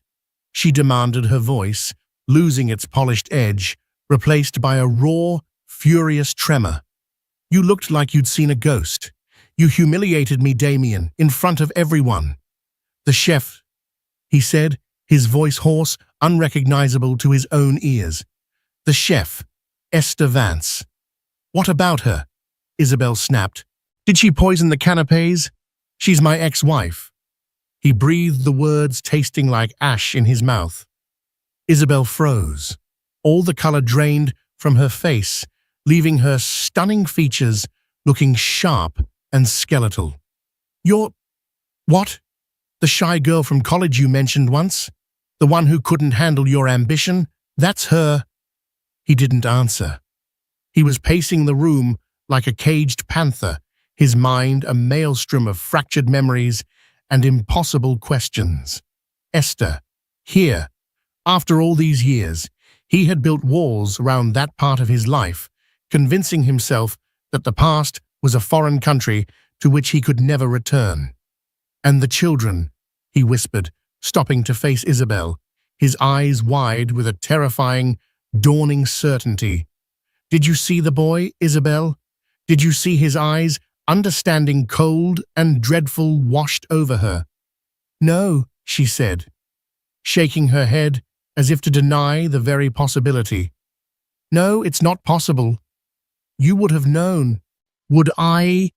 Damien shot back, a bitter, hysterical laugh escaping him. "I gave her a cashier's check for $250,000 and told her I never wanted to see her or hear from her again. I told her to start over. It seems she did." The weight of it crashed down on him. A son. He had a son. A living, breathing piece of him had been in the world for 6 years, and he hadn't known. The hollowness he'd felt earlier on the terrace was no longer a vague echo. It was a gaping, screaming void that threatened to swallow him whole. "This is a disaster," Isabel said, her mind already shifting from shock to strategy. "A scandal. We have to get her out of here. Pay her off. Whatever it takes, Peterson." She yanked the door open. "Find the head chef, the Vance woman. Tell her there's been a change of plans. Her services are no longer required. Have her and her entourage removed from the property immediately. Use the service entrance. No one is to see her." "No," Damien said, his voice low and firm. Isabel stared at him. "What did you say?" "I said no," he repeated, stepping forward. The fog of shock was beginning to clear, replaced by a cold, sharp resolve he hadn't felt since his early days of building his company from nothing. "She's not going anywhere." "Are you insane?" Isabel shrieked.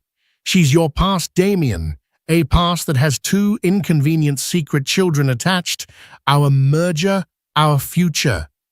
Everything we've built is predicated on a clean image. This is a dirty little secret that will ruin us." "Then let it ruin us," he said, the words surprising him as much as they did her. "I am not throwing her out. Not until I get some answers." He strode out of the library, leaving Isabelle standing agape, her perfect mask of composure finally cracking. He stalked through the corridors of his own home, his mind a single burning laser of intent. The kitchen. He had to find her. The main kitchen was a symphony of controlled chaos. Chefs, chopped sauces simmered, and servers rushed in and out. He saw her in a small adjoining pantry, frantically packing away supplies into boxes. Her 2 children were there, huddled in a corner. The little girl, Maya, was crying softly while the boy, Leo, stood in front of her, his small body rigid, his blue eyes glaring at anyone who came near. He looked like a tiny sentinel guarding a fortress. Esther looked up as Damien entered, and she flinched. "You need to leave," she said, her voice trembling but firm. "We are leaving. Just give us a few minutes to pack our things." "Leaving?" Damien's voice was dangerously quiet. "You can't leave. We need to talk." "There is nothing to talk about," she said, refusing to meet his eyes, her hands stuffing napkins into a box with shaking fingers. "You made your position perfectly clear 7 years ago, Damien. A conversation is 6 years and 11 months too late." "Leo," he said, the name feeling foreign and yet intimately familiar on his tongue. How old is he?" "He's 6, she replied curtly, a wall of ice in her voice. Damien did the math. A knot of cold dread and furious regret tightened in his gut. The fight. The final terrible night. It had been just before he closed the Series A funding that launched his company into the stratosphere. He had accused her of holding him back, of not believing in him. She had cried, telling him he was becoming someone she didn't recognize. He had walked out. A week later, he'd had the check delivered by a courier. He had been so sure he was right. So sure she was an anchor. "He's mine, isn't he?" he asked the question, a raw wound. Esther finally stopped packing. She slowly straightened up and met his gaze. Her hazel eyes were not soft and loving anymore. They were the eyes of a warrior, hardened by years of solitary struggle. She corrected him, her voice lethal. She gestured to the little girl who peeked out from behind her brother. "Her name is Maya. She's 5. They are twins." Twins. The word struck him with the force of a physical blow. He staggered back, his hand finding the doorframe to steady himself. Not one child, 2. 2 children he had fathered and abandoned without ever knowing. "They are my children," Esther continued, her voice shaking with a rage that had been simmering for 7 long years. "I carried them. I gave birth to them alone in a hospital in Oregon. I worked 3 jobs to feed them. I was their mother and their father while you were on the cover of Forbes talking about your legacy. You don't get to waltz in here 7 years later and claim any part of them. You forfeited that right when you paid for my silence." Before he could respond, the pantry door swung open. It was Isabel, her face a thundercloud of controlled fury. She took in the scene, Damien pale and shaken, Esther defiant and proud, the 2 small children staring with wide, frightened eyes. "The party is ruined," Isabel said, her voice dripping with venom. "I am upstairs trying to salvage our reputation, and I find you in a pantry with this." She waved a dismissive hand at Esther and the children. "I told you to get rid of her." "They're not going anywhere," Damien said, finding his voice again. He stepped forward, positioning himself slightly between Isabel and Esther. It was an unconscious protective move that did not go unnoticed by either woman. "Fine," Isabel sneered, a cruel glint in her eyes. "Let her stay. Let the whole world find out that the great Damien Blackwood has a secret, impoverished family he hid away. Let's see what the Sterling family board members have to say about that when we ask for their approval on the merger." It was a direct threat. His future, his company, his relationship, all of it held hostage. The old Damien, the ruthless CEO, would have capitulated. He would have written a bigger check, signed a non-disclosure agreement, and buried this secret so deep it would never see the light of day. But the man standing in the pantry was no longer that man. In the space of 30 minutes, he had been fundamentally broken and remade. He looked at Leo, who was still glaring at him with his own defiant blue eyes. He looked at Maya, who was clutching her bunny, her lower lip trembling. And he looked at Esther, the woman he had loved and destroyed, who had survived and raised two miracles in the ashes of the life he had burned down. "Peterson," Damien called out into the kitchen, his voice ringing with an authority that made everyone freeze. "Prepare the North Guest House. Get Mrs. Vance and her children settled in for the night. See that they have everything they need." A collective gasp went through the kitchen staff. Isabel looked at him as if he had just stabbed her. Esther's head snapped up. "What? No, absolutely not. We are leaving." "You are not," Damien stated, his gaze unwavering. "You are not leaving this estate until I understand everything." He then turned his full attention to Isabel, his voice dropping to an icy calm. "And you will go back out to that party, and you will tell our guests that I was called away on a sudden, urgent business matter. You will handle it. That is what you're good at, isn't it? Handling things." It was a dismissal, as cold and final as the one he had given Esther 7 years ago. Without another word, he turned and walked out of the pantry, leaving the two most important women in his life, his past and his future, staring at each other in a stunned, supercharged silence, the battle for Damien Blackwood's soul having just begun. The North Guest House was a miniature version of the main estate, a 2-bedroom jewel of architecture with its own infinity pool and a view of the sprawling vineyards. To Esther, it felt like the most luxurious prison ever constructed. She had argued, she had protested, but Damien's quiet, implacable orders, backed by a team of staff who followed them without question, had left her no choice. Her beat-up sedan was still in the service parking lot, but she felt as if Damien had taken the keys to her entire life.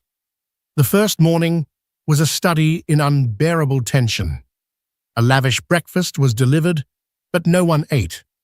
Esther stared into a cup of coffee, her mind racing. Leo refused to sit at the table, choosing instead to stand by the large glass doors, a silent, brooding guard. Maya, sensing the stress, pushed a piece of cantaloupe around her plate with her fork, her expression mournful.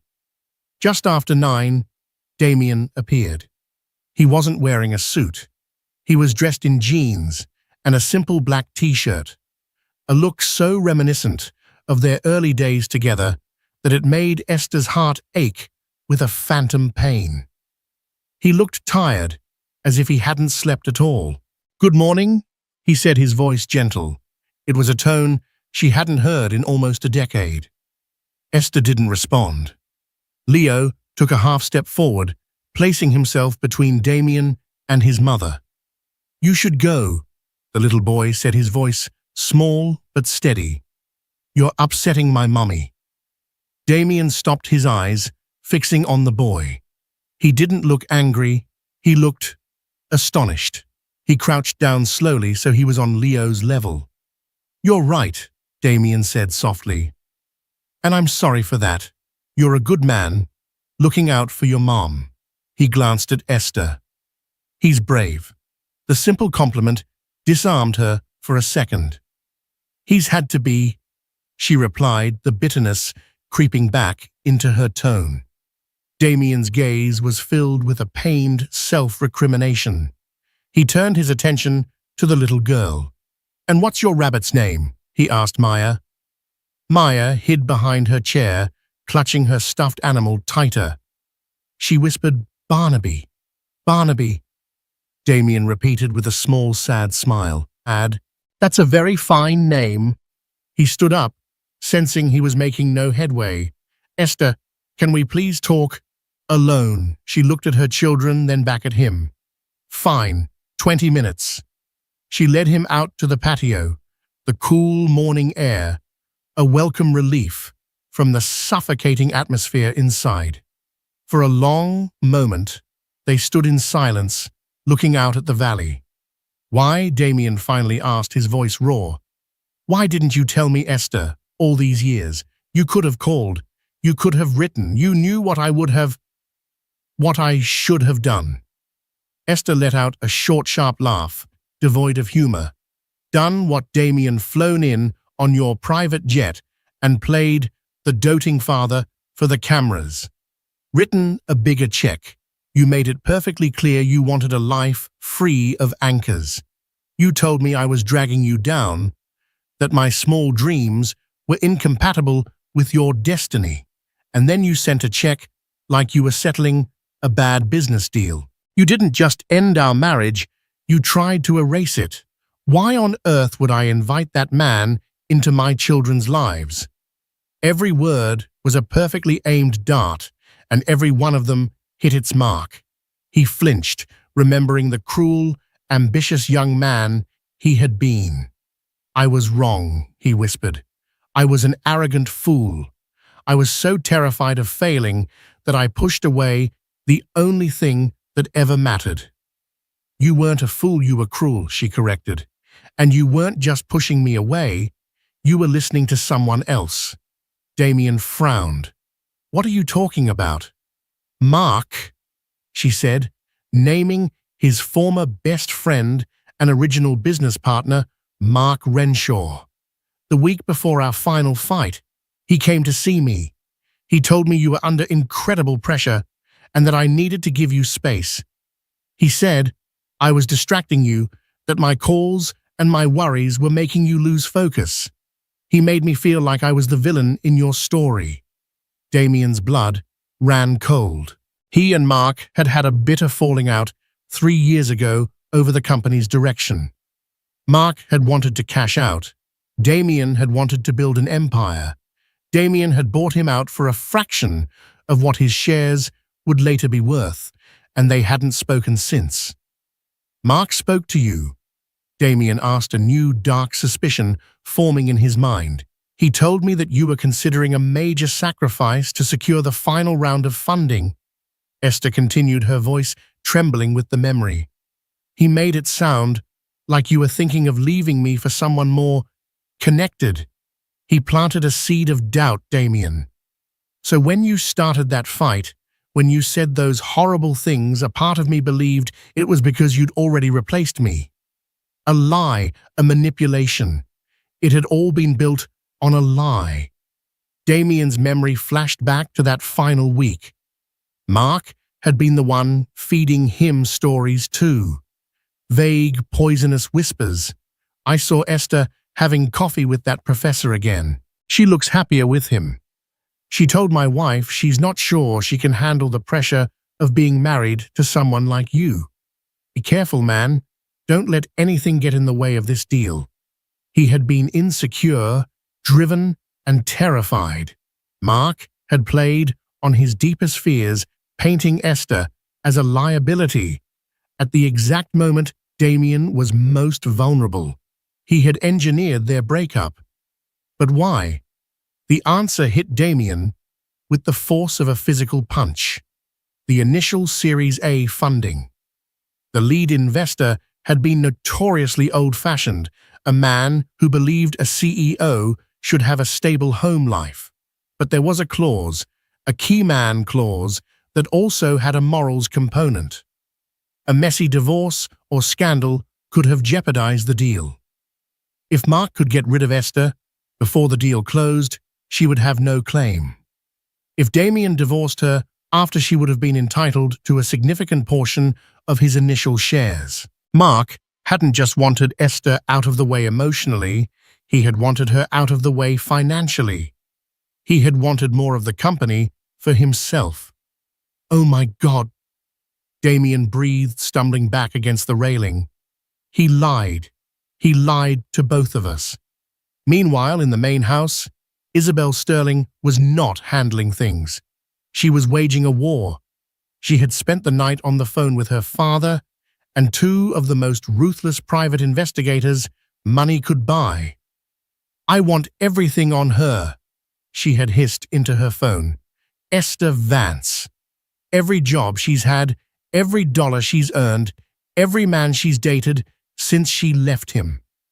I want her tax records, her credit score, her children's birth certificates. I want ammunition, and I want it by noon." By 11 a.m., she had a preliminary file.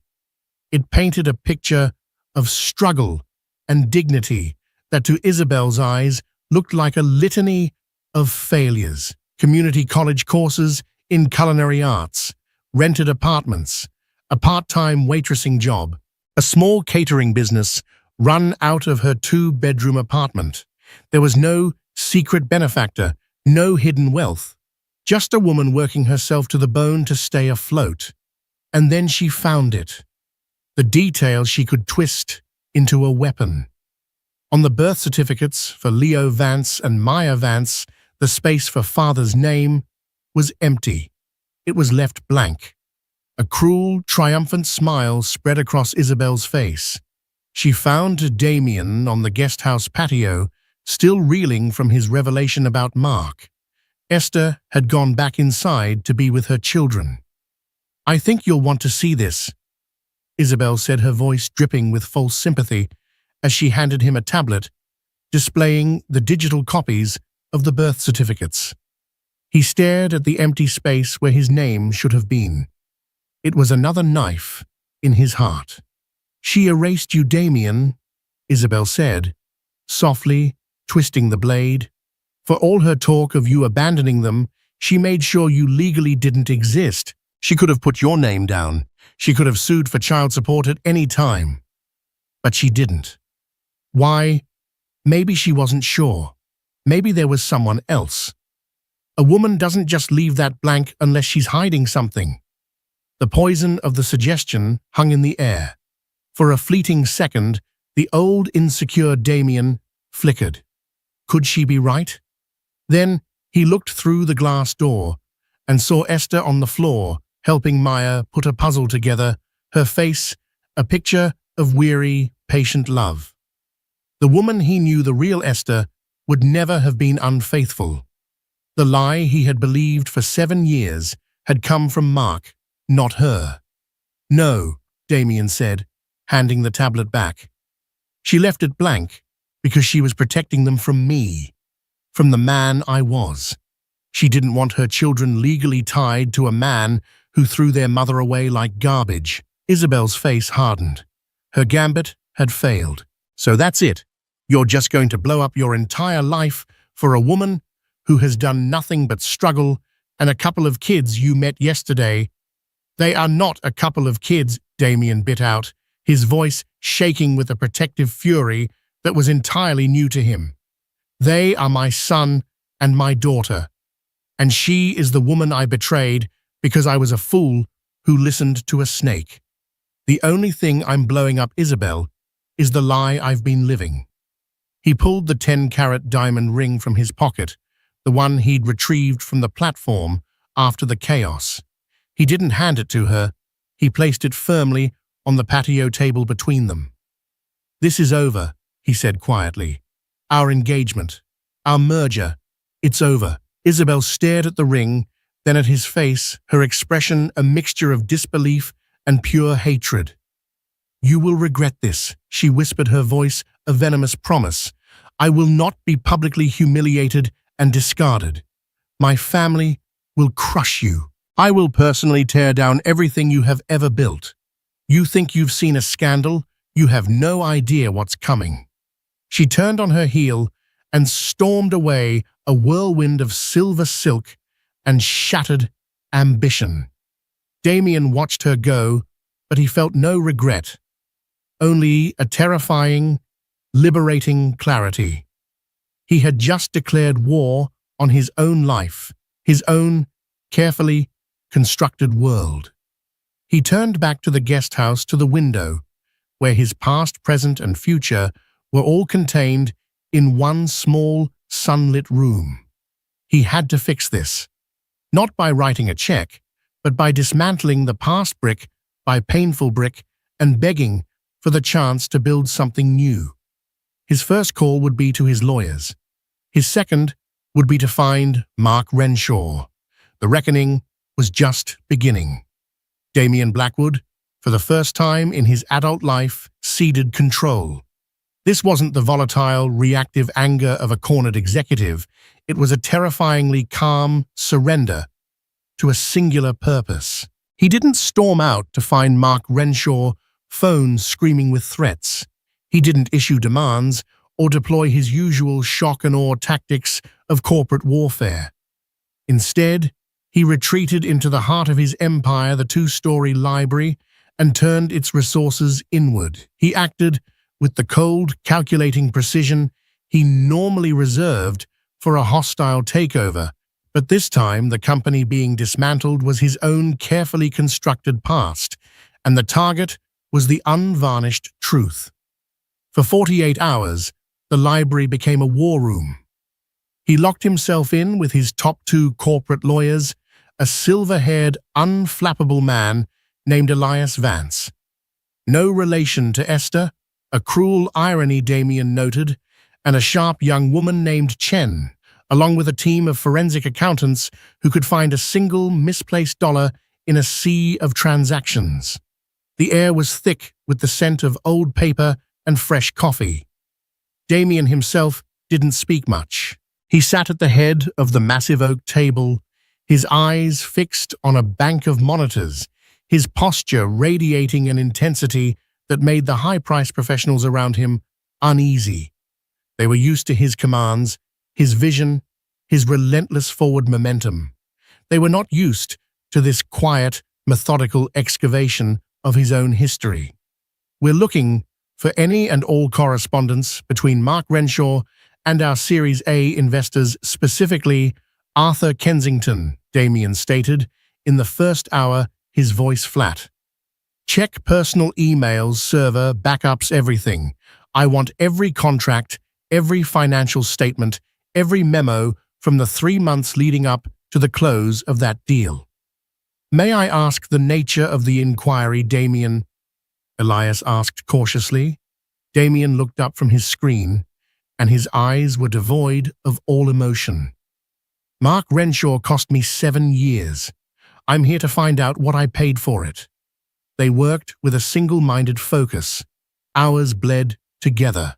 Finally, in the dim light of the second night, Chen let out a small gasp.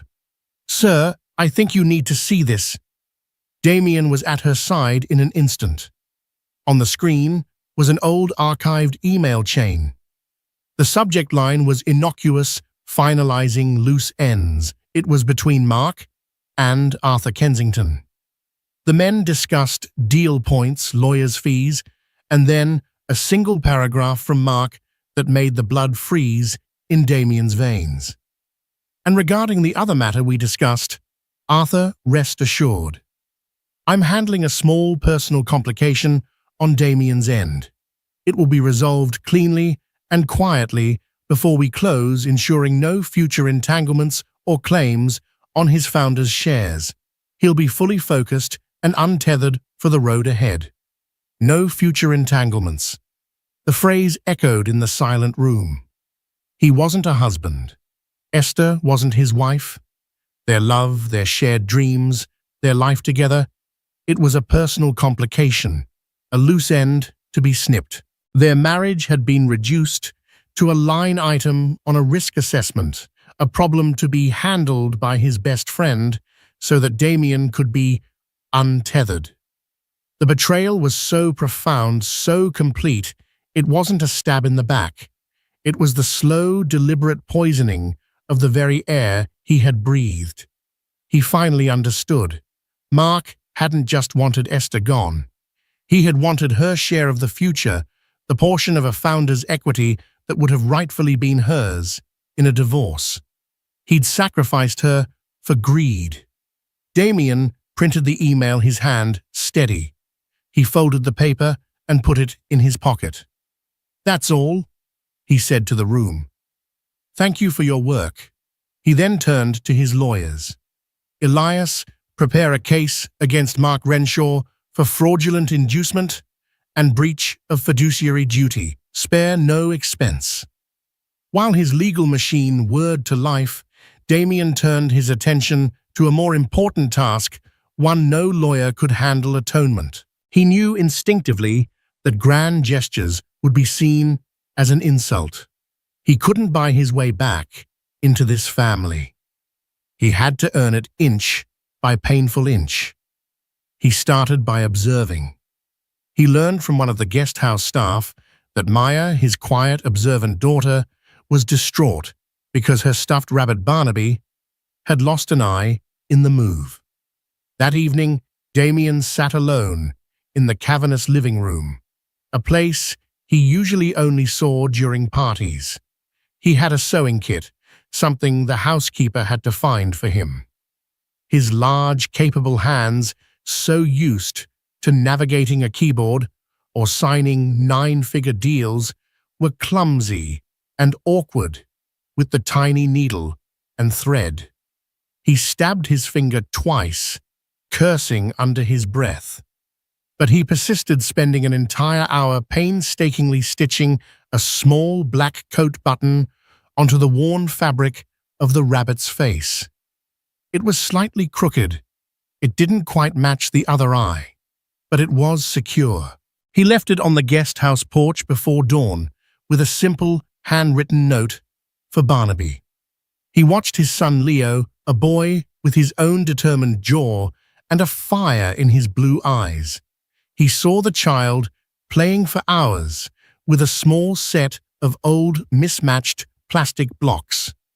The old Damien would have had the most elaborate Lego set on the market delivered within the hour.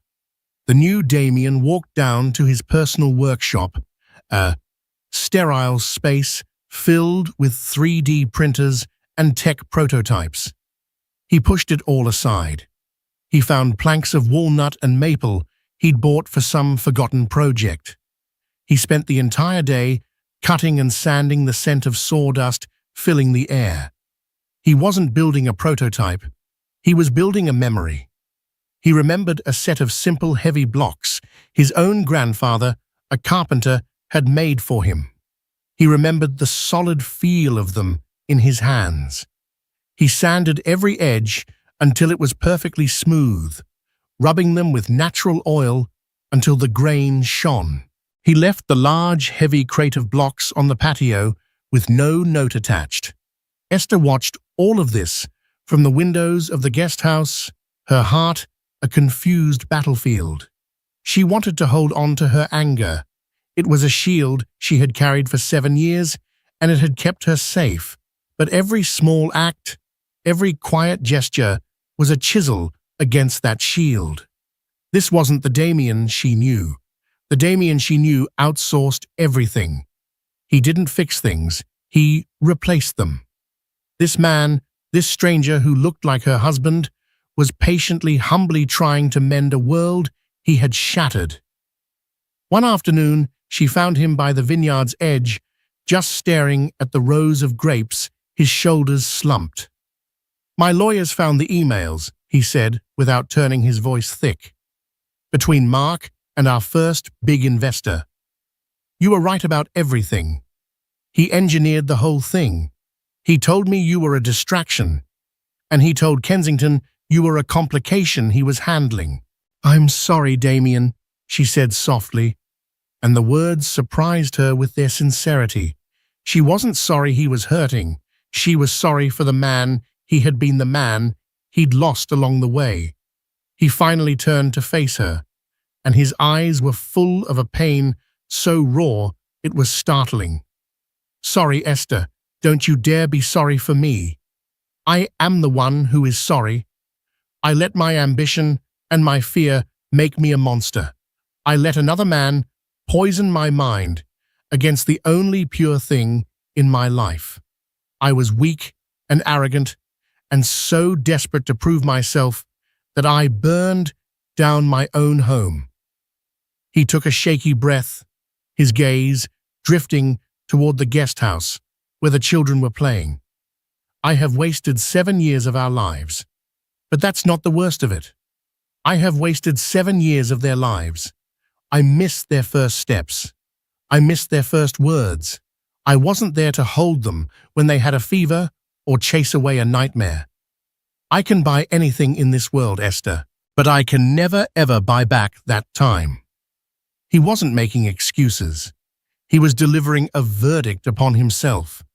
It was in that moment of raw, unvarnished confession, with no attempt to mitigate his guilt, that the final wall inside Esther's heart finally crumbled into dust. "No," she said, her own voice thick with unshed tears. "You can't buy the time back, but the future isn't written yet." Just as that fragile, tentative truce settled between them, the war with Isabel exploded onto the public stage. As promised, she did not go quietly. A story broke on The Gilded Cage, a notorious gossip website. The headlines screamed across the internet, accompanied by a telephoto shot of Esther and the children on the guesthouse patio. Billionaire CEO Damian Blackwood's secret family fiancé, blindsided by hired help and hidden offspring on eve of engagement. The story was a masterpiece of venom and insinuation. It painted Esther as a calculating gold digger who had timed her reappearance perfectly. It hinted that the paternity of the children was questionable given the blank father field on the birth certificates. It portrayed Isabel as the dignified, wronged victim. The Blackwood Dynamics stock ticker turned blood red on every news channel. The board of directors called an emergency meeting. Damian's world was officially on fire.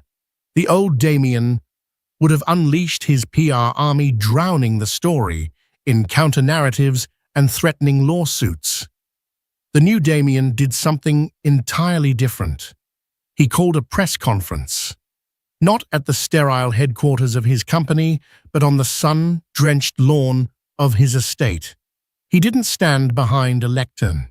He stood simply in an open collared shirt in front of the world's media, looking exhausted but resolute. Esther and the children were not there.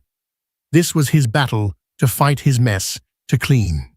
"Good morning," he began, his voice steady, amplified by a single microphone. "For the past week, you have all been reading a story. And like most stories of its kind, it contains a few facts wrapped in a great many fictions. The fact is, the woman you have seen in pictures, Esther Vance, is my ex-wife. The 2 children, Leo and Maya, are my biological son and daughter. I have the paternity test results to prove it, though I have never needed them." A wave of murmurs and frantic typing went through the press corps. "The fiction," he continued, his voice rising with a passion that silenced the crowd, "is that she is some kind of opportunist who appeared out of nowhere. The truth is that she is a hero who I failed in every way a man can fail a woman. 7 years ago, due to my own failings, my own weakness, and the deliberate manipulations of others, I ended our marriage in the cruelest way imaginable. I abandoned her. I paid her to disappear. I did not know she was pregnant because I did not deserve to know. I was not a man worthy of being a father." He laid it all bare. The check, the lies, his blind ambition. He took full, devastating responsibility. "Esther Vance never asked me for a penny," he said, his voice finally cracking with emotion. "She worked, she struggled, and she raised 2 beautiful, intelligent, wonderful children on her own, protecting them from a world that she had every right to be bitter against. The failure in this story is not hers. The shame is not hers. It is mine and mine alone." He paused, taking a deep breath, and looking directly into the sea of cameras. He then addressed the business world. My integrity is not just a personal matter, it is the bedrock of my company. A legacy built on lies is no legacy at all. Therefore, as of this morning, I have voluntarily placed a 51% controlling interest of my shares in Blackwood Dynamics into an irrevocable trust for my children to be managed by an independent trustee until they are of age. I have also filed a multi-million-dollar lawsuit against Mark Renshaw for his role in these events.